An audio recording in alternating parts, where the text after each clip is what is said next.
Welcome to Houston Sports Talk with your host, Robert Land. Thanks for listening to the best Houston sports podcast. And back with me for a second visit on the show is author Robert Jacobus, who just wrote the book Black Man in the Huddle, Stories from the Integration of Texas Football. And we had a great conversation a few years ago. Might revisit that here in the coming weeks as well. But always a pleasure, Robert. And I tell you what, your book appears to be more than just a little bit apropos as we read the headlines around the country at this moment in history. Thanks for having me back on again, Robert. And yes, the subject has turned timely here in the last few days. And I've gotten a lot of feedback here just in the last couple, 3 weeks with all that's happened. Yeah, one of the things that I saw, just some interesting news, kind of cool news from one of the guys that you interviewed in your book. His name, Charles Brown, integrated San Antonio Jefferson's football team in the mid-'50s. Something really special happened this week with Charles, didn't it, Robert? Yeah, Charles, he and a friend of his, Ed Thomas, they integrated San Antonio Jefferson's football program in 1956. In fact, they integrated the whole San Antonio school district. And, after high school, Charles went into the military, and then his son later on followed him into the military. And his son went to Texas Tech, Charles Q. Brown. And, he has risen through the ranks of the Air Force. And just this past Monday, he was approved by Congress as the Air Force Chief of Staff, the first African-American to be in charge of a branch of the military. So, that's a huge event. Yeah, that's incredible stuff. And with your book's title, because I want to ask you this might be an obvious question, but how long ago did Texas football get integrated, and what was the impetus for that? It goes back, and it was actually college football first that integrated in Texas, and it goes back to 1953, which was about 9 months before the Brown versus Board of Education decision, which ended segregation in schools. And it took place at what is now Angelo State University. Back then it was San Angelo College. It was a 2-year school.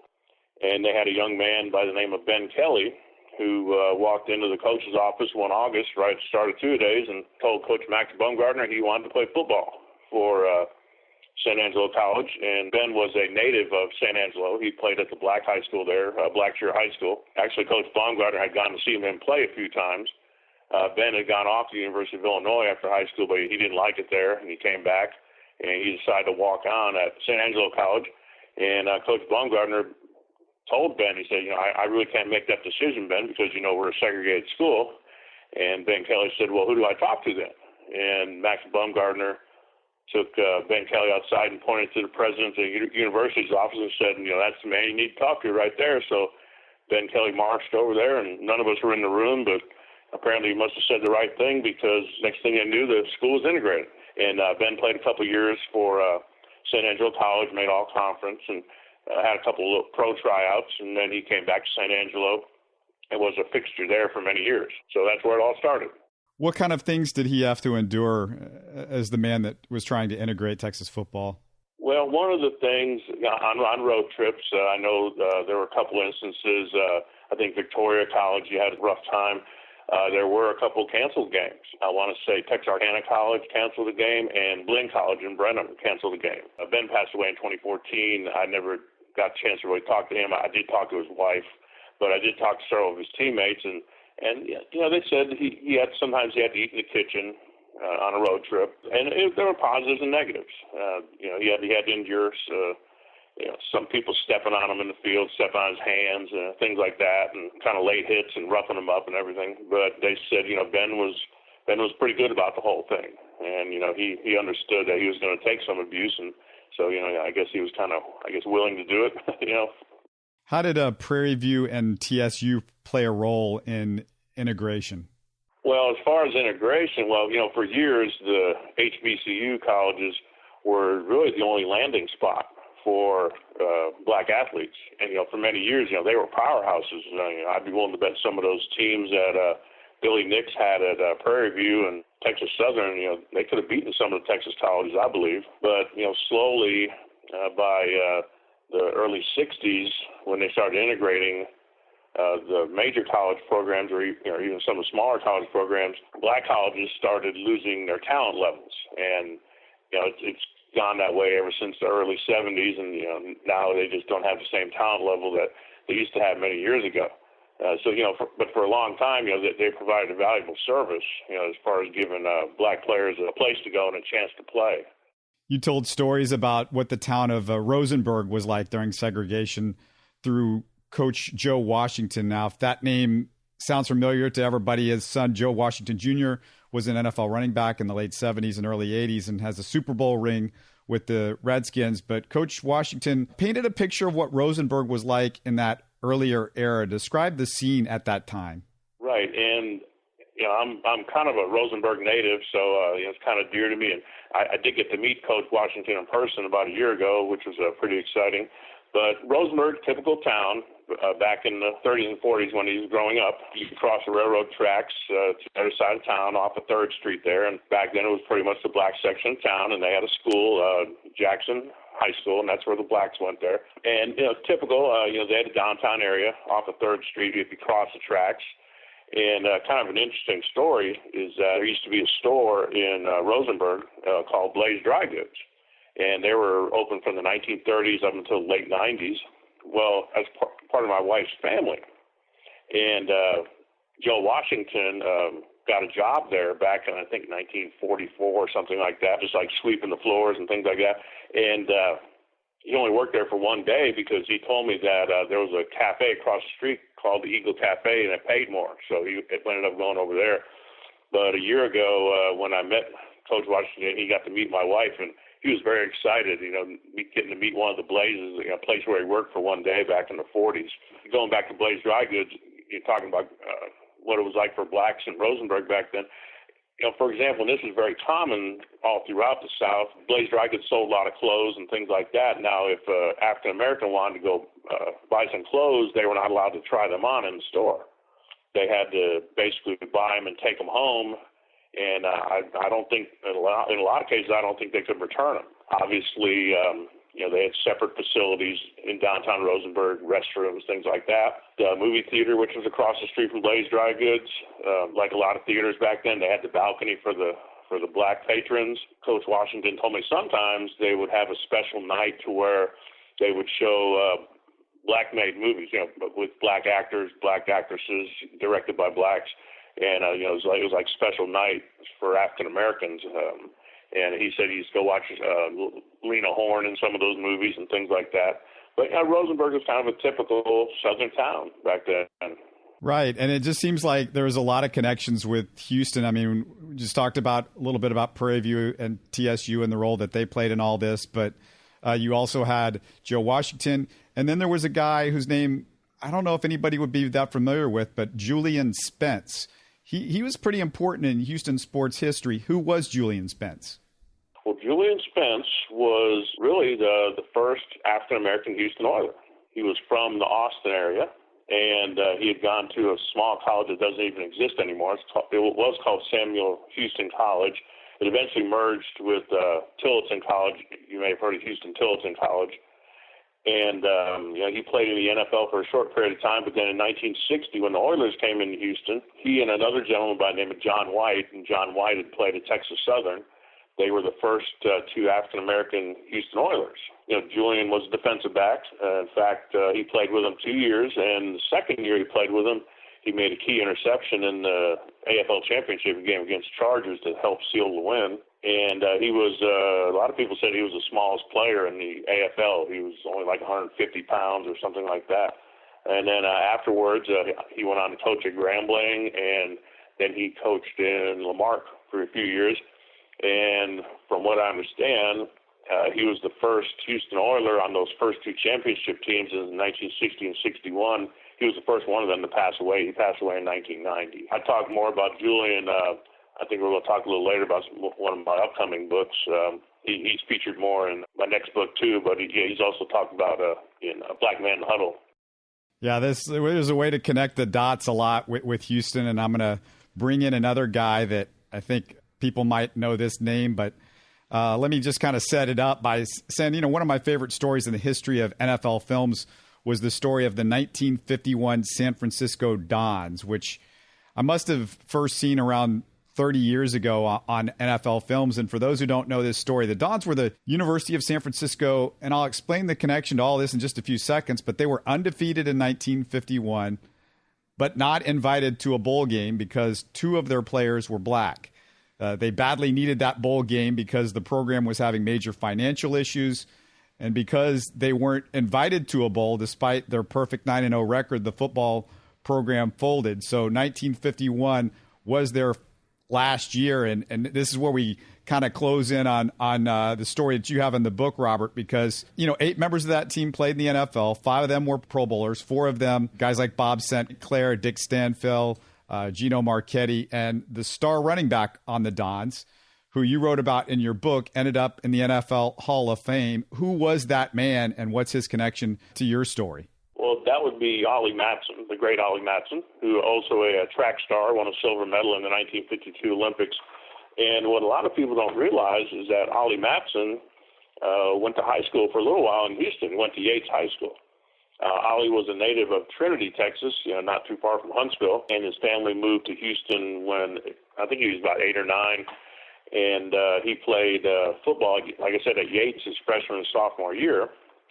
But then for his junior year, his family decided to move to California. One of the chapters in Black Man in the Huddle talks about how in Texas and in other states throughout the South, African-American families moved west, a lot to California, because integration-wise, things were a little more relaxed. They had more opportunities there. That's why the Matsons moved there. They moved up to the San Francisco area.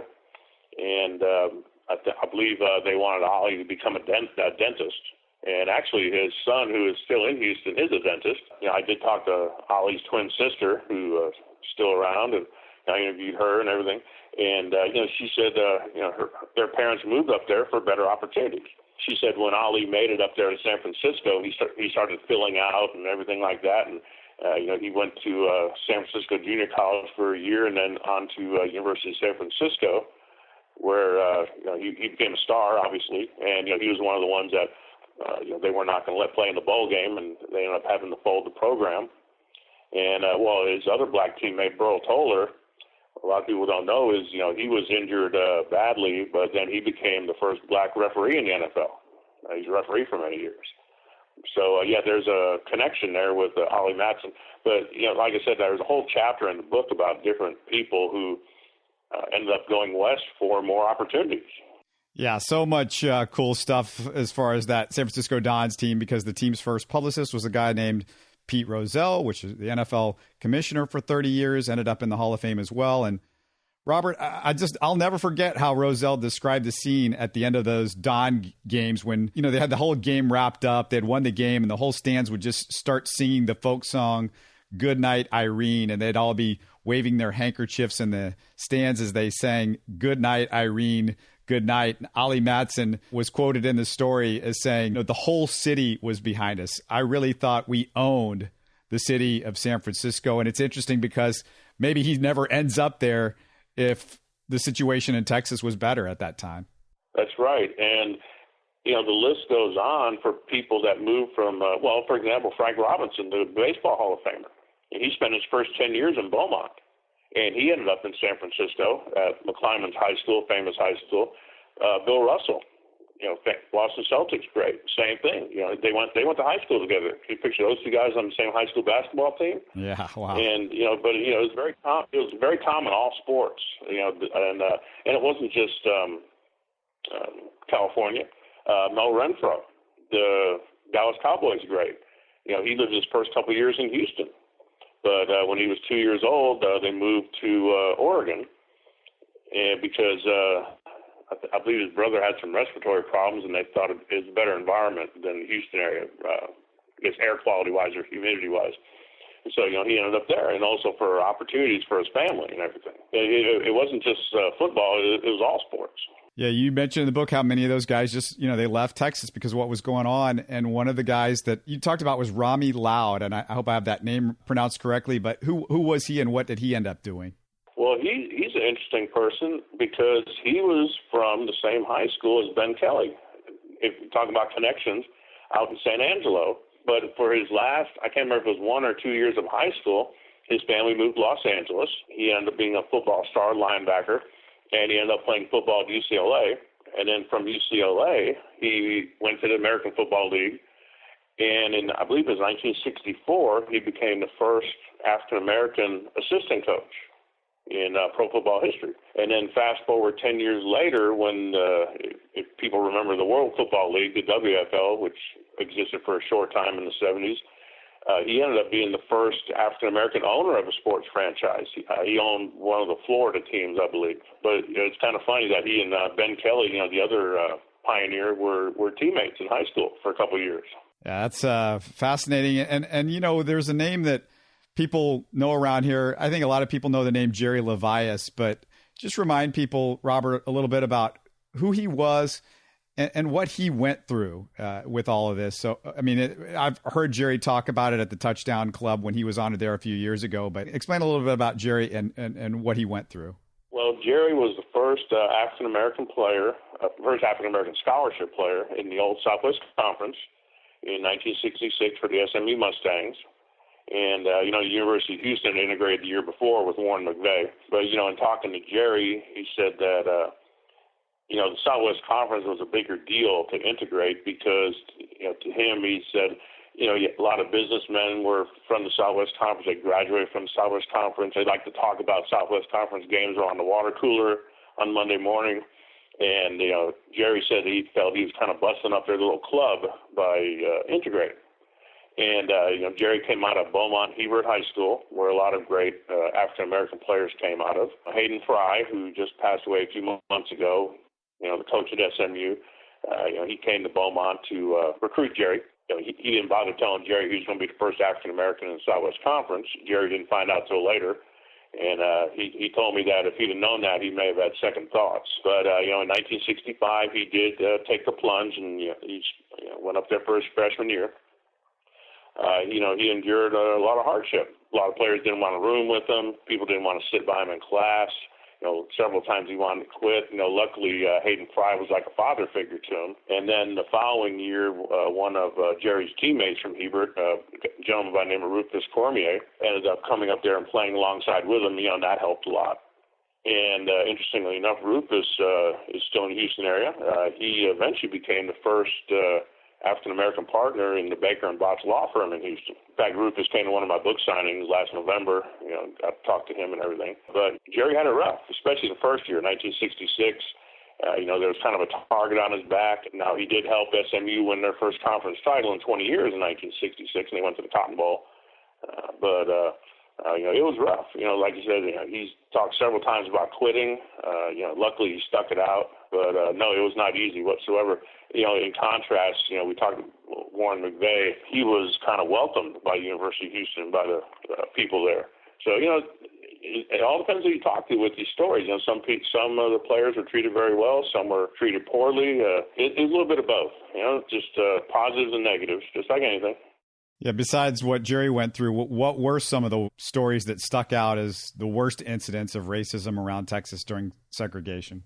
Well, probably one of the interesting stories happened in the high school ranks. Every time I read about it or look at it, it's just like it's hard to believe, was the first integrated game in the state of Texas history was supposed to take place down in the Coastal Bend between Robstown High School and Yoakum. And Yoakum was still segregated, but Robstown had integrated in the fall of '55 with, I want to say, 6 or 7 black players. And their star player was a fullback by the name of Willie Jones. Willie ended up going to Purdue, and then he played for the Buffalo Bills for a while.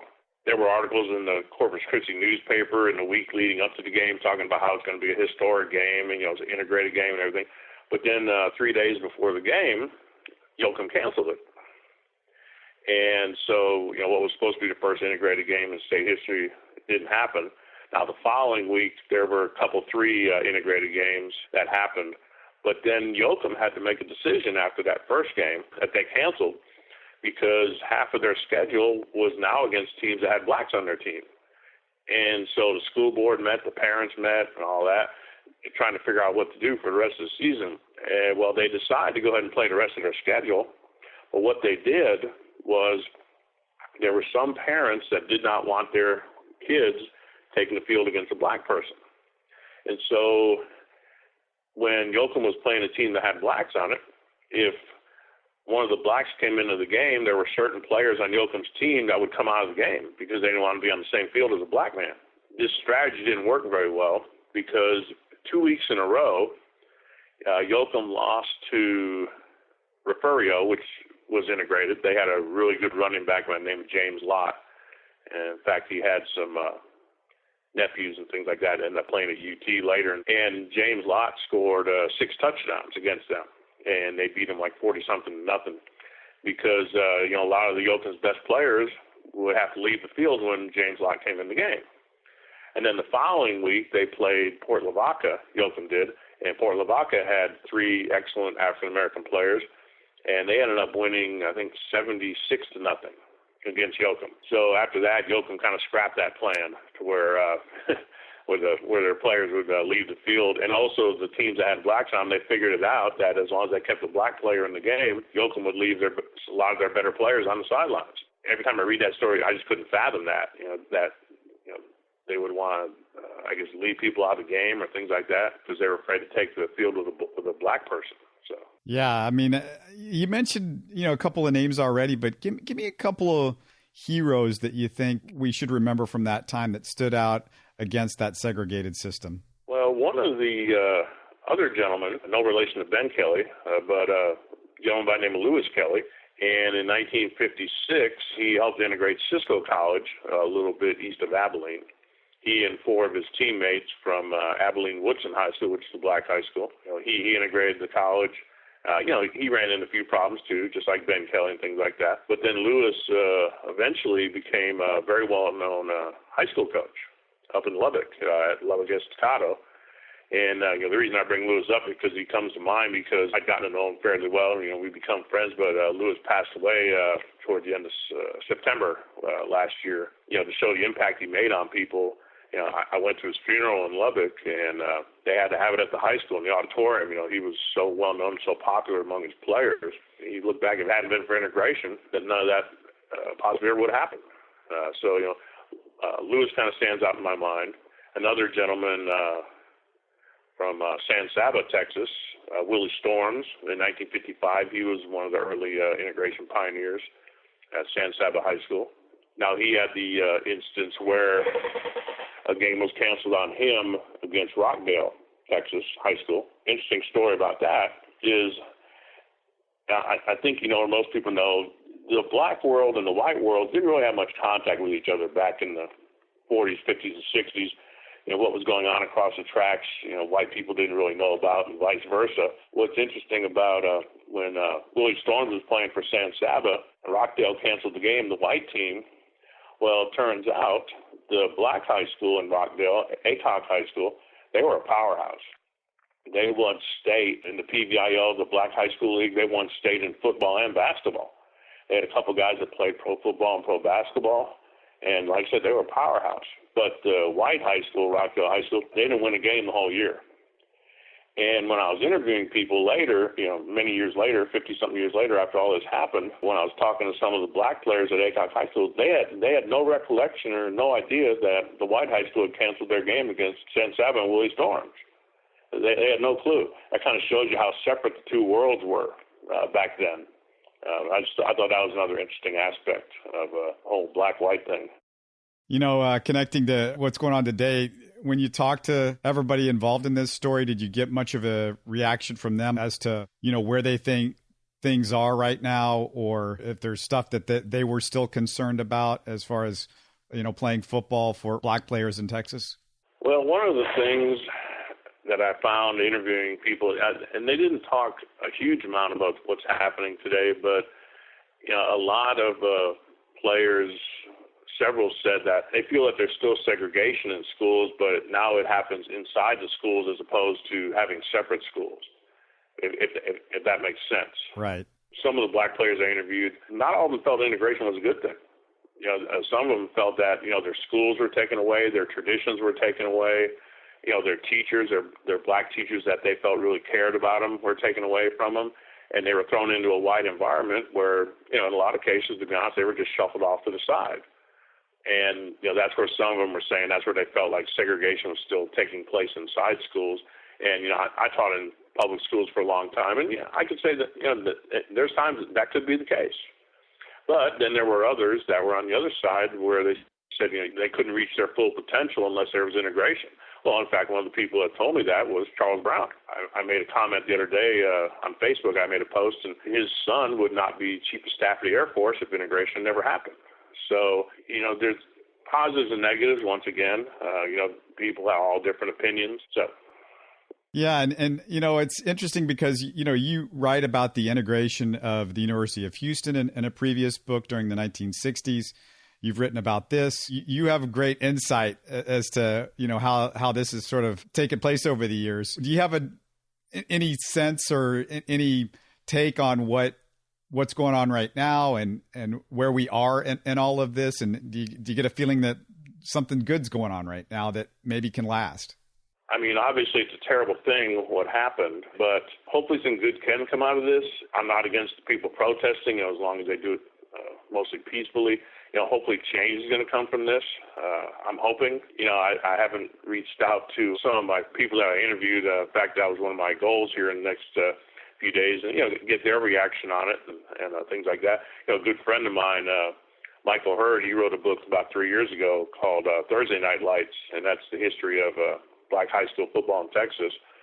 And he's a director of a humanities program up at Prairie View. And, I've been wanting to talk to him about the whole situation, how he feels about it. Hopefully positive change is going to come out of this, I'm hoping, but not sure which direction we're going in yet. So, but the hope is there. Yeah, that's for sure. And one of the things is you're going to continue to do this because you got another book or two in the queue and the same sort of genre. You're going to continue with this. Well, I do have another book. Pretty sure everything was pretty much set up until the coronavirus hit, but looks like hopefully early next year I will have a third book out, and the working title or a tentative title is To Live and Play in Dixie, Pro Football's Entry into the Jim Crow South. And that book kind of morphed out of Black Man in the Huddle, because my original Black Man in the Huddle also had some chapters on pro football in there. There was a team in 1952 called Dallas Texans, the original Dallas Texans. They only lasted in Dallas for not even a whole season. They ended up going to Baltimore and becoming the Colts. They were the last NFL team to go bankrupt. But what I found in my research on Black Man in the Huddle was that the 52 Dallas Texans actually had 2 black players on their team. So, I did research. I had a whole chapter, and the 2 gentlemen's names were George Taliaferro and Buddy Young. George was still alive. I was able to talk to him. I was able to talk to his wife, and Buddy Young's wife was still alive. I was able to talk to her, and they talked what it was like living in Dallas in 1952. While it was still segregated, the conditions and everything. And then I was also going to develop a chapter when in 1960 the Oilers came into Houston, and then the Cowboys, and then later version of the Dallas Texans, who are now the Kansas City Chiefs, came in. And 1960 those cities were still segregated. And so what was it like for those players like Julian Spence, who we mentioned? What was it like living in Houston in segregation?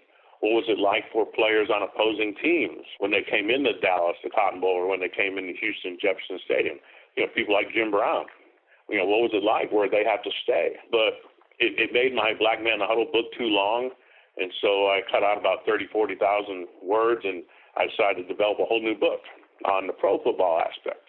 And I expanded it from Texas, where I included, after World War II, the NFL reintegrated. The NFL and then later the American Football League, they played a lot of exhibition games in the South in the 40s and 50s and 60s, early 60s. And I started looking into, what was it like when black players had to go to Birmingham or Mobile or New Orleans or places like that? What was it like for them? Going in there, accommodations-wise, all that.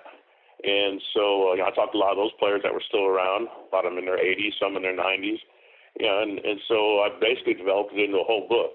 And like I said, hopefully that is going to be out early next year. I'm hoping. And then from there, I just finished another book since I've been stuck inside for the last 2-3 months. I did another book, but this is more just kind of for fun, and it's on high school football in Texas. The tentative title is Lightning in a Bottle, One-Hit Wonder Football Teams of Texas High School Football. And what I did was I looked through the state records, and it is about certain high school teams in the state of Texas history who had that one special season in their school's history, kind of like a one-hit wonder. In other words, they were lousy before that season, they were lousy after that season, but they had that one great season. So I found 10 teams through the state's history. They didn't necessarily have to win a state title, but, came close and went pretty far in the playoffs. I just, talked to players and reconstructed it, and 10 chapters, 10 teams from all different years, all different classifications, all different parts of the state. So we're shopping for a publisher right now. Hopefully we'll find one. I finished that up a couple months ago, and so now I'm working on my latest book, which I spent a lot of last week traveling around talking to coaches, and I started a book on Texas high school football coaching families, where the dad was the patriarch, and then he had several sons that went into coaching, and then from there, sometimes it was third generation, in some cases even fourth generation. I'm looking at some pretty fairly well-known families, like the Detmers, Sonny Detmer and his sons Hoy and Ty. They're both coaching, and Sam Harrell up in Ennis. A lot of famous families. Todd Dodge with Austin Westlake, working on getting him signed up for the book. So that's what I'm working on right now. Yeah, you've been extremely busy, and I'm looking forward to this one-hit wonder book. As a fan of music one-hit wonders, that's kind of a great idea that you have. Before we close it out, let people know how they can get a copy of Black Man in the Huddle. There's several ways. Now, people can go to my website, robertdjacobus.com, and if you go on the website, there's several little icons you can click on. You can get it from Amazon or my publisher, Texas A&M University Press. I believe there's an icon on there for Barnes & Noble. Pretty much all the Barnes & Nobles in Houston, pretty much throughout the state, have a copy of Black Man in the Huddle. And so, there's several ways to get it. Sounds great. And I can't tell you how much I appreciate you coming on the show. And boy, sounds like the perfect book for anybody that is watching what's going on today. It's kind of a great appendium, or I forget what what is that word again? The compendium or something like that to what's going on. Hopefully, I hate what happened, up in Minnesota and things like that, but maybe it'll get some people to pick up my book, and maybe they can learn a little about black-white relations, in Texas and other places too. Wake some people up. Hopefully, the more you can educate people, the better things are. That's for sure. And thanks again, Robert. I just want to remind everybody before we closed up the show, just hope all our listeners had a chance to listen to our last Throwback Thursday podcast, looking back at some of the best moments and favorite stories over the past 7 years. You got Lance McCullers talking about the moment that changed his life. You'll find out which Astros story should be a major motion picture, how Charles Barkley crashed Lisa Miloski's baby shower. We got stories from Bill Brown, Colby Rasmus, Steve Sparks, World Cup champ Megan Klingenberg, Oilers safety Bubba McDowell on the great Buddy Ryan, Kevin Gilbride fight, many more. So you're going to want to listen to that. And for you longtime listeners, you might hear a few stories that you missed over the show's history. You never know. But anyway, that's all we got for this one. Just want to tell everybody to stay healthy and safe and have a great week. You're listening to Houston Sports Talk. Don't forget to follow Houston Sports Talk on Facebook and Twitter. Subscribe to us on iTunes, Spotify, the Google Podcast app, or the Stitcher app. You can support us by giving us a 5-star review on iTunes or by telling your friends about us. Spread the word, everybody. Thanks for listening.